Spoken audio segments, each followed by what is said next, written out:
Vamos a continuar lo que habíamos iniciado la semana pasada, tratando la segunda parte de lo que significa una investigación, y es la entrega de un informe final.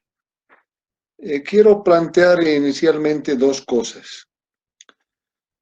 Cuando hacemos un trabajo de investigación, es importante que hagamos bien un protocolo y que cumplamos nuestro plan de trabajo, que estaba en un cronograma, ¿verdad? Una vez que se cumple ese cronograma y una vez de que prácticamente se ha terminado de hacer el trabajo de campo que llaman algunos que es la obtención de datos, tenemos ahora que hacer un informe. Ahora, no vayamos a pensar que la obtención de datos es solamente el trabajo que puede hacerse en la comunidad o en un laboratorio o revisando historias clínicas. Un trabajo de revisión bibliográfica, por ejemplo, también tiene la misma característica. Y eso significa fundamentalmente buscar las fuentes de confianza que nos puedan ser útiles en nuestro trabajo. Entonces, una vez que se ha hecho aquello, ya he ordenado los datos, podríamos decir que he tabulado, he terminado de hacer la revisión, corresponde hacer un informe, y no voy a presentar, si son 500 entrevistados, por decirles, las 500 encuestas, ¿no? Sino tengo que hacer un informe final. Entonces les voy a compartir una pantalla de la forma como tiene que entregarse un informe final. Inicialmente, es importante considerar que el informe final tiene que reflejar simple y llanamente lo que se ha hecho. No tiene que reflejar ninguna otra cosa más. Y es también importante de que ese informe final me signifique dos cosas. Primero, me va a servir como documento de descarga del trabajo que me he propuesto investigar. Y segundo, me va a servir fundamentalmente como un documento del ordenamiento que se ha hecho en relación al protocolo. Entonces, en este informe final hay varias partes y hay varias cosas que tenemos que recordar, ¿no? Ese informe tiene pasos previos y esos pasos previos son la planificación y la ejecución, como decíamos hace un momento. En el caso de la planificación, será el que haya correspondencia o concordancia con el protocolo, con el diseño de investigación o con el proyecto. Depende qué cosa haya escogido. Después de haber hecho aquello, se hace la ejecución, que significa recolección de datos y trabajo de campo. Recolección de datos, por ejemplo, para revisiones bibliográficas y trabajo de campo para revisiones que ameriten hacer un trabajo con pacientes, con historias clínicas o con la comunidad. Y mi informe, que es lo que tengo que entregar, el informe final, tendrá que tener no los mismos puntos que tiene el protocolo, porque acá lo que más me interesa es analizar los datos, ver si se ha descubierto algo que no estaba en el protocolo. Tengo que sacar conclusiones y recomendaciones, esto es lo más importante. Voy a poner ejemplo de un trabajo de revisión bibliográfica. Se me ocurre que tenemos que revisar las vacunas para el SARS-CoV-2 o COVID-18. En las conclusiones estará, por ejemplo, de que hay vacunas que tienen diferentes orígenes. Todas van a estimular al sistema inmune a que se formen anticuerpos, pero unas con, por ejemplo, con virus atenuados, otros con virus muertos, otros con segmentos de virus, u otro inclusive que puede tener partes del ácido nucleico del virus, por ejemplo, no del ácido nucleico en su completo, o que tenga algún antígeno que hay en la superficie del SARS-CoV-2. Entonces, en las conclusiones tendría que estar eso, ¿no? Y si vamos a decir, este es mejor por esto, o este otro es mejor por esto, en las recomendaciones estará en la altura, de repente es mejor utilizar las vacunas que van a refrigerarse a menos 70 grados, digamos. Pero no se va a poder hacer eso en área rural ni en el oriente, porque no hay cómo conservarlas. Entonces han debido escuchar que estuvieron trasladando las vacunas en frigoríficos de pollo, ¿no? Es que nuestro país nunca se ha preparado para nada en salud, pero sí se ha preparado para negociar con la carne. Y ahí seguramente hay los 60 que se piden, ¿no? Entonces son cosas importantes que tiene que tener el informe. Pero yo diría que lo más importante de todo es analizar los datos que ha obtenido. ¿De qué sirve que haya hecho un buen protocolo si no se analizar los datos? Es como si hubiera entrenado, pongámosle desde diciembre hasta ahora, para realizar una actividad, pongámosle deportiva. Y no exista la capacidad suficiente como para poder ver lo que se ha practicado en ese lapso de tiempo. Me preparo para jugar fútbol y he entrenado básquet, entonces, ¿qué sentido tiene aquello? Ahora bien, este caballero, don Santiago Ramón y Cajal, diríamos, el médico más prominente del siglo XX de España, investigador por excelencia en neurociencia, a él le deben mucho los neurólogos, los neurocirujanos, los histólogos y últimamente también los psicólogos, porque he estudiado mucho el sistema nervioso. Todo lo que les han enseñado en histología del sistema nervioso es en base a lo que ha hecho Cajal en su tiempo, más o menos en la época del 30. Y ha hecho más trabajos que todos los que puedan imaginar ustedes en su momento. Él decía que para el informe final y para informar algo, solo hay que decir lo que se encontró y nada más. O sea, no hay por qué estarse inventando cosas. Pero tiene que tener tres componentes fundamentales. Primero, tiene que ser datos ordenados, pertinentes y concisos. No pueden ser redundantes. De la vacuna no puedo estar repitiendo a cada momento, por ejemplo, es mejor de que se mantenga de esta forma o de que se transporte en esa forma. Una vez tendré que ponerlo en el marco teórico, pero no tengo por qué decirlo más. También tiene que existir los resultados obtenidos. De esa mi revisión bibliográfica veré, por ejemplo, en qué partes del mundo están haciendo y qué perspectivas hay, ¿no? Pero estos resultados obtenidos a veces tienen que contraponerse unos con otros. He puesto una hipótesis, póngale, de que es mejor la vacuna con virus atenuados. Y en la otra hemos puesto de que es mejor la vacuna con segmentos de ácido nucleico, de RNA, por ejemplo. Entonces tengo que contrastar ambos. Y estos dos los tengo que ordenar en base a los objetivos y a la hipótesis que haya colocado. Y tendré que ser conciso porque tengo que resaltar las ventajas de este y las ventajas de este otro. Ahora, ¿qué componentes tiene el informe final? Se puede dividir en tres grupos. Componentes introductorios, componentes principales que jamás deben faltar y componentes complementarios. Los introductorios vienen a ser, por ejemplo, la carátula del título, que puede tener formato institucional, con el logo de la institución, por ejemplo, donde se establezcan los componentes del trabajo de investigación, la tutoría, y el título tiene que estar en función al índice médico, si es un trabajo de medicina. Yo no me puedo inventar cosas que no estén en el índice médico, porque eso se registra, sino cómo se va a comparar a futuro. Luego tiene que haber un índice, igual que en un libro, ¿no? Un índice de contenidos. Página 1 tal cosa, página 2 tal cosa. Antes del índice de contenidos se suele colocar una hoja de agradecimiento al equipo o a alguna persona en particular que les ha ayudado en hacer la investigación. No es lo mismo que en los libros, que hay un prólogo, ¿no? El prólogo prácticamente no existe en el informe final, a no ser que sea una tesis, por ejemplo.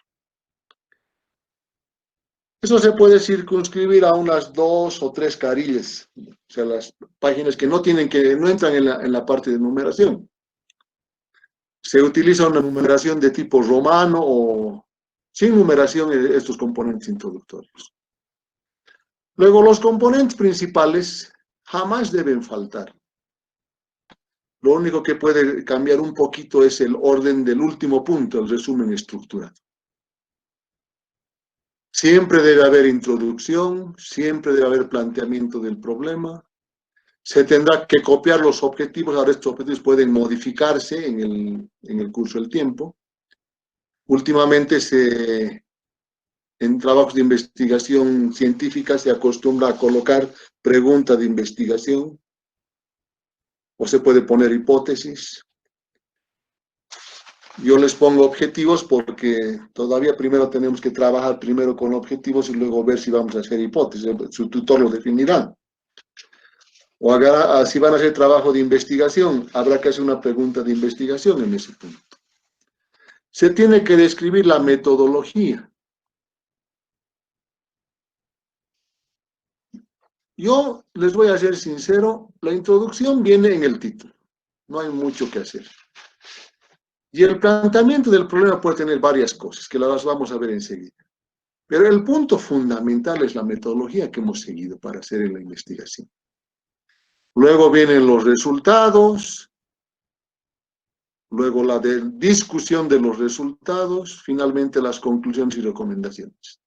Acá lo colocamos el resumen estructurado al final. Pero a veces este resumen puede venir antes de la introducción. Tiene una norma. Y esa norma es que ese resumen estructurado para los trabajos reales no debe superar las 200 a 250 palabras, por ejemplo. No estamos en condiciones de hacer una exigencia en ese contexto, en trabajos de investigación al nivel que ustedes están. No porque no lo puedan hacer, sino que a veces el nivel que se está haciendo en la investigación no tiene la pertinencia para lo que pueda significar la exigencia en función a la presentación de ese informe final. Si es para una cuestión de cumplimiento de un requisito como hay en la cátedra para que practiquen la parte de investigación y hay una nota, tal vez no tiene la rigurosidad estricta del resumen estructurado, como tampoco habría la hipótesis, ¿me entienden? Porque hay varias formas como puedo yo enfocar el trabajo. Y son complementarios las referencias y la bibliografía, además de los anexos. Ahora vamos a ir desarrollando varios de estos componentes. El título tiene que ser breve y preciso, entre 15 a 20 palabras. Tiene que ser ubicado en tiempo y espacio y tiene que especificar qué estamos investigando. Eso se llama especificar sujeto de investigación. Aquí hay un ejemplo, ¿no? Adquisición de habilidades quirúrgicas en estudiantes mediante el método kinésico en cirugía. Primer semestre 2019, Facultad de Medicina UMSA. Prácticamente estoy cumpliendo los 3 puntos acá. Si nosotros contamos 1, 2, 3, 4, 5, 6, 7, 8, 9, 10, 11, 12, 13, 14, 15, 16, 17 palabras. Parece mucho 15, ¿no? Pero en realidad salen más o menos de esa forma. Estoy ubicando tiempo y espacio porque está hablando del primer semestre de 2019 y especificar sujeto de investigación. ¿Cuál sería el sujeto? Los estudiantes, ¿no? Adquisición de habilidades quirúrgicas en estudiantes. Entonces, si van a hacer trabajo de investigación, pónganle de esa forma. Nos vamos al siguiente punto que está referido al índice de contenidos. Acá es importante que mencionemos lo siguiente. El índice de contenidos debe existir y debe tener dos preceptos. Primero, el objetivo. Eso no son los objetivos del trabajo, ¿no? Sino para qué es el índice de contenidos. Localizar los diferentes aspectos del tema tratado. Si yo voy a ver en qué página está la metodología, ahí estará en índice de contenidos, página 30, por decirles un ejemplo. O quiero saber, por ejemplo, las conclusiones, estará en la página 40. Ese es el objetivo. Debe incluir este índice de contenidos las secciones principales: introducción, planteamiento del problema, marco de referencia internacional, marco de referencia local, metodología, resultados, discusión, etcétera, etcétera. Y tiene que ser en orden de aparición. No puede ir las recomendaciones y conclusiones adelante, por ejemplo. Y en cada capítulo puede haber subdivisiones. Por ejemplo, en el marco teórico general es una cosa, marco teórico específico es otra cosa. Esa es una subdivisión. Y tiene que colocarse la página, o sea, todo lo que es índice de contenidos me tiene que mostrar las páginas en las cuales está ese punto. Esa era la parte inicial. Ahora vamos a empezar a desarrollar los componentes principales. Aquí están dos cosas, ¿no? La introducción y el planteamiento del problema. La introducción tiene que ser lo suficientemente clara y extensa en función a la investigación que voy a realizar. Y tiene una finalidad: suministrar suficientes antecedentes para poder comprender y evaluar los resultados del estudio, sin necesidad de buscar otras publicaciones. Si volvemos al ejemplo de la vacuna, no me va a interesar, por ejemplo, en la parte introductoria, de que se detalle cuántas vacunas, cuántas epidemias ha habido en el mundo, ¿no? Y qué vacunas se han usado. 1917, epidemia de la gripe, famosa gripe española, que no era española, era la influenza. Con tantos muertos, ¿para qué nos ponen las introducciones? Que la vacuna recién ha aparecido el año 45 por un trabajo del CDC en forma accidental, ¿para qué voy a poner eso? No tiene sentido. No me va a repercutir en el estudio. Me puede servir como referencia para hacer el trabajo, pero no puede estar en la introducción. Ahora, esta introducción no puede ser muy extensa. Nadie la va a leer. Y a veces nos equivocamos. Hacemos una muy buena introducción. Qué maravilla de revisión, pero el trabajo es una pena después. En el planteamiento del problema vamos a poner 5 cosas. Primero, ¿qué es lo que se va a investigar? Estamos investigando vacunas. Características esenciales de lo que estamos investigando. Tipos de vacunas, mecanismos de acción, etcétera, etcétera. Magnitud. Ahí, por ejemplo, en el caso de las vacunas me va a servir para saber a cuánta gente han utilizado cuál vacuna y qué resultados se han tenido. La distribución. Poblaciones enfermas, poblaciones no enfermas, poblaciones convalecientes. Varias cosas, ¿verdad?, en el planteamiento del problema. Y la relevancia. ¿Por qué será importante la vacuna? La vacuna no cura, previene. Pero en el caso de enfermedades virales, previene hasta que el virus mute. Tenga una mutación genética. Hay la mutación genética y con seguridad el resultado de la efectividad para ver la magnitud ya es diferente. Al primer grupo de personas entre dignatarios y personal de salud que vacunaron este año con la vacuna Sputnik 5, le vacunaron con un tipo de vacuna que va a tener un resultado. Al segundo grupo, donde me incluyo yo y se van a incluir ustedes seguramente, se les ha vacunado con otra vacuna. Al tercer o cuarto grupo se le va a vacunar con otra vacuna. Entonces, miren, la magnitud no es decir vacuna, sino cuál vacuna, ¿no ven? esta dará más reacción, esta será más efectiva, esta otra costará más, costará menos. En el fondo, el problema del costo no es la situación esa, porque no estamos haciendo análisis de costos, sino estamos analizando otras cosas. Eso tiene que tener el planteamiento del problema. Ahora, seguimos con componentes principales y analizamos objetivos y aspectos metodológicos. Se dice que un objetivo tiene que ser SMART. No quiere decir que sea inteligente, sino es un acrónimo que está en inglés, ¿no? Specific, que quiere decir específico. Measurable, medible. Achievable, realizable. Realistic, realista. Y time bound, limitado en tiempo. Sus objetivos tienen que cumplir esas 5 condiciones. Tal cual estamos viendo acá, esas 5 condiciones, en un tiro al blanco vamos a llegar al punto central. Si mi objetivo, por ejemplo, es específico y no se puede medir, en el ejemplo de las vacunas, no sé a cuántos han vacunado con el Sputnik B y a cuántos han vacunado con la China, ¿cómo voy a medir el resultado? Decimos limitado en el tiempo porque hay un inicio y un final. No puede vacunarse en forma eterna. Hay, qué sé yo, 50.000 dosis. Eso se va a acabar en un mes. Listo. Estudio en un mes.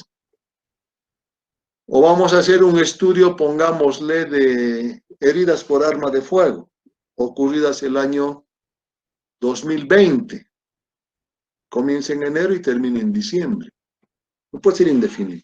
No hay trabajos abiertos en forma indefinida, a no ser que sean trabajos de tipo investigación-acción y que van cambiando. Objetivos pueden ser generales y específicos. Algunos le ponen intermedios, ¿no? Intermedios es más para componente educativo. El general es uno solo y los específicos pueden ser varios, pero tienen que salir del general. Si yo voy a poner un objetivo, siempre tengo que saber identificar el verbo. Por ejemplo, para un objetivo general me viene bien un verbo que sea conocer, es amplio. Pero si yo voy a poner aplicar, donde ya voy a actuar, o voy a poner clasificar, ese ya es un objetivo específico. Entonces, los objetivos específicos tendrían que ser varios y el objetivo general único. Generalmente del objetivo general sale la pregunta de investigación. Otro punto, aspectos metodológicos. Diseño o tipo. Voy a hacer un diseño cuantitativo, un diseño cualitativo. Vamos a utilizar investigación laboratorial, una recopilación bibliográfica. Ahí viene el diseño. Área de estudio siempre hay que definirla. Si yo a los de mi grupo les digo, vamos a hacer un trabajo de las vacunas que han llegado a Bolivia, ya está el área de estudio. No va a llegar todavía, por lo menos este año, nada de Estados Unidos, ni la Moderna ni la Pfizer, por ejemplo. Yo no tengo por qué estudiar esas otras vacunas, ¿no? Ese es un punto de discusión, universo y muestra. Universo es el total de una población y muestra es una parte. Universo, pongámosle todos los vacunados que existen con la Sputnik B. Pongámosle que son 5.000 en todo el país. De esa muestra, ahora yo quiero sacar lo más representativo, solo personal de salud. Entonces, hago una parte de la torta, si es que vale la expresión, para calcular esa muestra. Hay fórmulas, hay programas que te lo hacen aquí. Tengo que identificar variables y cómo las voy a medir. Variable, personas vacunadas, sexo, edad, comorbilidades, qué sé yo. Medición, número. Instrumentos y técnicas de recolección. Bueno, llenarán una encuesta, que es lo que se está haciendo ahora para vacunar a la gente. Entrarán 10 diabéticos, 50 hipertensos, el resto sanos, por ejemplo. Se hace una encuesta. O el momento de vacunar tendrá que haber alguien tabulando. Procedimientos. No vamos a poder vacunar fácilmente, ¿no? Bueno, van a ir a vacunarse a las postas o a los hospitales. Y de tal edad a tal edad en tal lugar, de tal edad a tal edad en tal lugar, etcétera, etcétera. Y obviamente elementos de bioseguridad. Consideraciones éticas, siempre hay que considerar esto en trabajos de investigación que no siempre se hacen.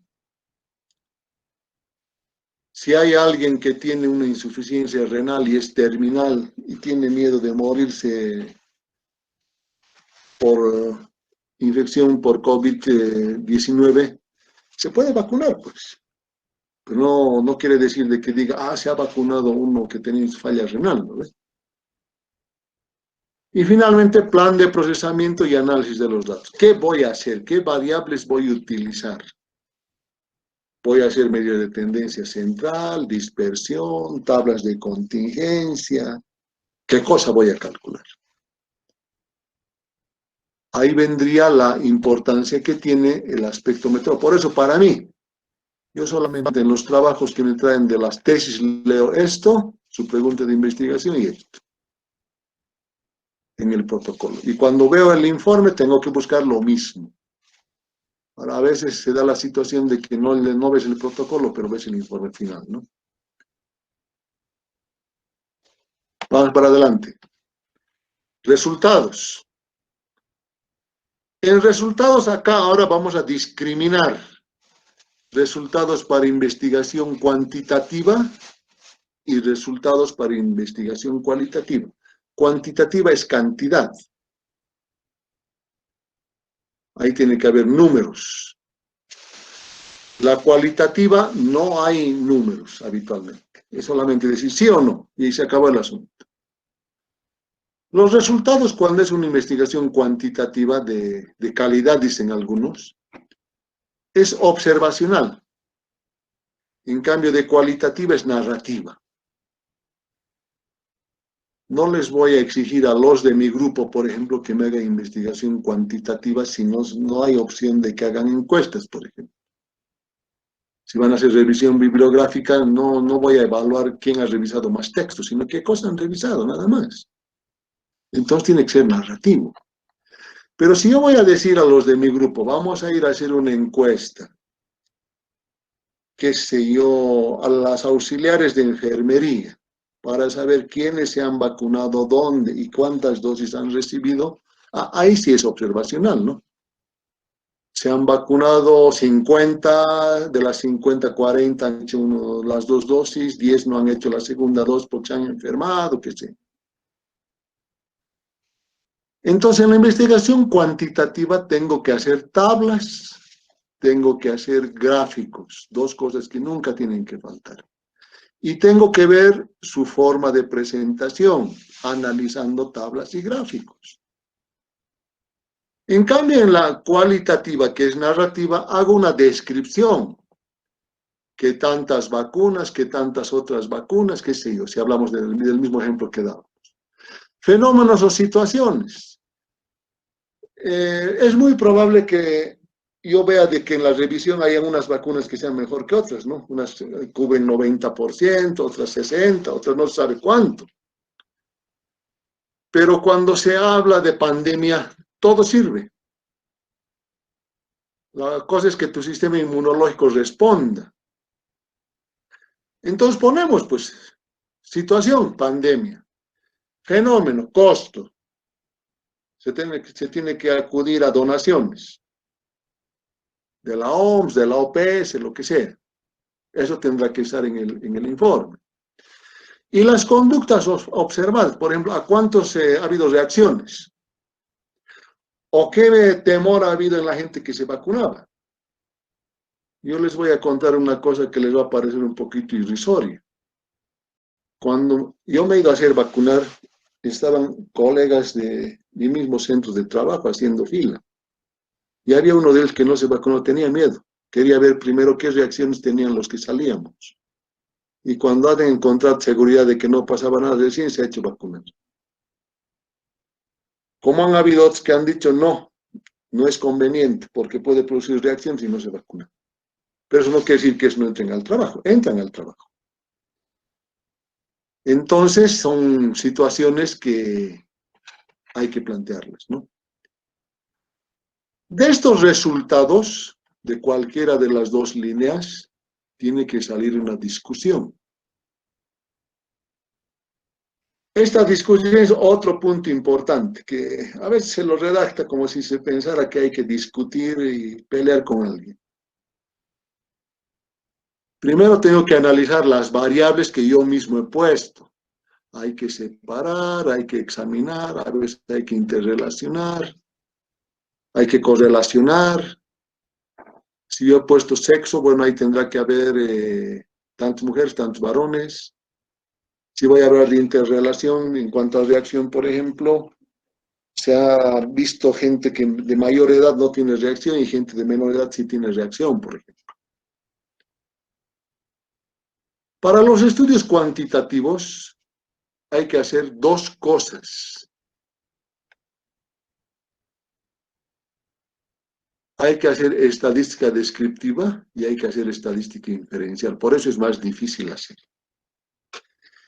En cambio, para los estudios cualitativos, tenemos que agrupar por categorías, describir lo que hemos encontrado, buscar alguna explicación y sacar una interpretación. O sea, en otras palabras, el estudio cualitativo es más sencillo. Tal vez utilice menos variables, pero amerita una mejor revisión bibliográfica, por ejemplo. Pero no es que yo analice separado cada uno de estos, sino tengo que interpretar, o sea, no puedo hacer un relato. Yo no voy a poner 10 han tenido reacción en cuanto a caída de la presión, digamos. No estoy interpretando nada.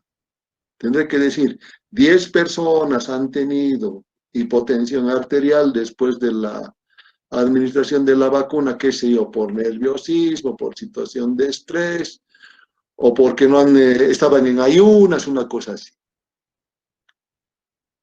En ese entendido, entonces, no hay que copiar los datos que hay, sino hay que interpretarlos. ¿Está bien? Ahora, ¿qué ha pasado aquí? Aquí seguimos. Componentes principales, conclusiones y recomendaciones que van al final. Las conclusiones están en relación a hallazgos y sugerencias que tienen que salir de la discusión. O sea, saco conclusiones de la discusión, no de la parte estadística, sino de la discusión. Estos hallazgos pueden ser en función a requisitos, no tienen que ser específicos, concretos, sencillos, siempre relacionados al problema y siempre relacionados a objetos planteados en la investigación. No puedes sacar conclusión de lo que no se ha investigado. Que yo ponga, por ejemplo, que hay una vacuna que es mejor que no se ha utilizado, no era mi objetivo ese. Mi objetivo era ver qué ha pasado con los que les vacunaron con la vacuna que ha llegado acá. Y las recomendaciones salen también de la discusión y simplemente es dos puntos, implicaciones y tenemos que identificar algo. Las implicaciones están en relación a la práctica, por ejemplo. Si he hecho una investigación de campo, si he tenido facilidades o dificultades, procesos de trabajo y toma de decisiones. Bien complejo parece. Y tengo que identificar si no hay nuevos vacíos en el conocimiento. Por ejemplo, esto de la vacuna va a cambiar seguro en unos 2 meses más porque hay cepas que son diferentes a las que iniciaron para fabricar la vacuna, ¿no? Por eso ha bajado de costo. Entonces tal vez no va a tener la efectividad que se decía inicialmente. Y los nuevos problemas, ¿no? Puede que haya otra pandemia, puede que haya otro tipo de epidemia, etcétera, etcétera. Finalmente, el resumen, ya les digo, puede ir adelante o puede ir atrás. Por lo general, el resumen va adelante y puede hacerse en un idioma común en el que esté todo el trabajo y hacer un abstract que se llama en inglés, por ejemplo. Debe contener síntesis de todo el trabajo, pero tienen que estar todos los puntos que ya hemos visto hasta este momento. ¿Cuál es el problema? Justificarlo, los objetivos, metodología, hallazgos, conclusiones y recomendaciones. Si ustedes agarran una revista de las que se edita en la facultad, la abren, todos los trabajos tienen un resumen estructurado al comienzo con estos puntos. Muchas veces hay que comenzar a leer el resumen para ver de qué se trata y a ver si es interesante o no. Esto ya lo vimos, referencias y bibliografía, normas de Vancouver. Aquí estamos reiterando la forma como se tiene que hacer la referencia en cuanto al libro, a una revista o a una revista que la descargan por internet, que prácticamente tiene los mismos componentes de la clase anterior. Se llama normas de Vancouver. Alguien me preguntó por qué no se aplican las recomendaciones de la APA. APA es la Asociación Americana de Psiquiatría y Psicología, de psicología más que psiquiatría. No es lo mismo hacer análisis de trabajos desde el punto de vista de psicología, hacer trabajos de investigación en medicina. Hay gran diferencia. Y la gran diferencia está en que en psicología los trabajos de investigación se hacen generalmente en laboratorios, con experimentación. En cambio, los trabajos en medicina no son experimentos, sino son aplicables a la realidad de la atención de un paciente. Y hay grandes diferencias en ese sentido, por ejemplo, para hacer el informe de las referencias. Circunscríbanse a las normas de Vancouver simplemente. En los anexos ahora tenemos que colocar documentos que son adicionales y que no deben faltar. El anexo no es opcional, por si acaso. Más bien es algo que les respalda que ustedes han hecho. Se han hecho encuesta, instrumento de colección de datos. Una tablita o un cuestionario, no sé. Su calendario de actividades, que sale del protocolo, es el mismo del protocolo, diría yo. Cuando son trabajos que tienen apoyo institucional, el desglose presupuestario.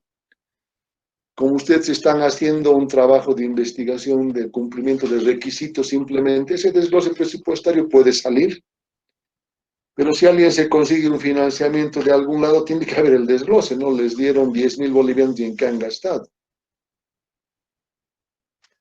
Y vienen los otros, ¿no? Las fotos, los dibujos, los modelos, si es que alguien va a hacer un modelo, por ejemplo, para hacer suturas, queremos algo que no sea muy artesanal, algo que se aproxima a la realidad.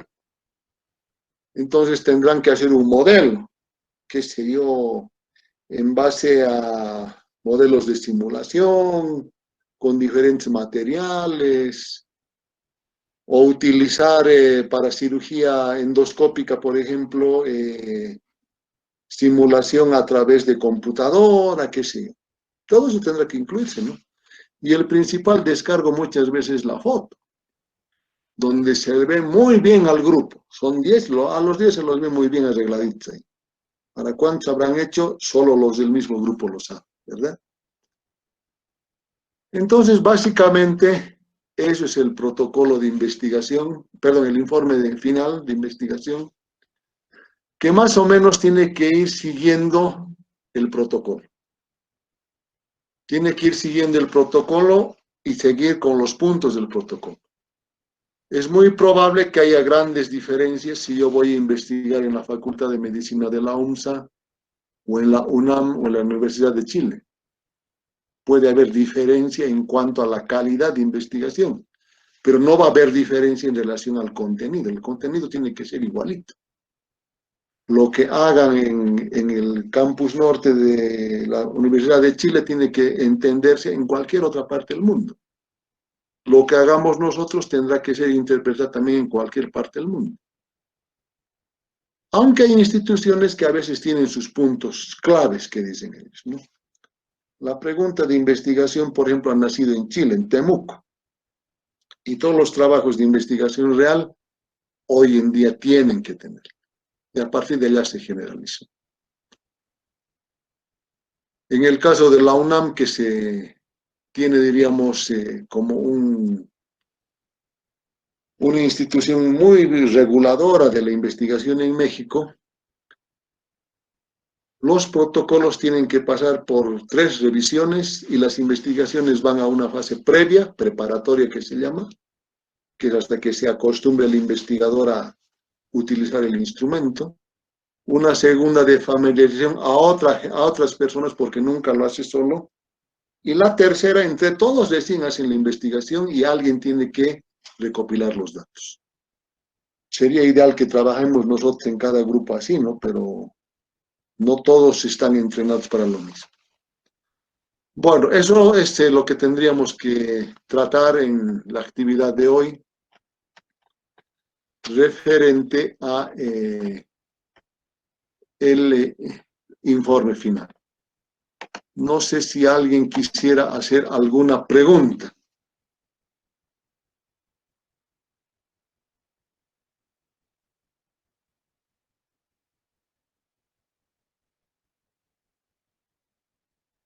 ¿No hay preguntas?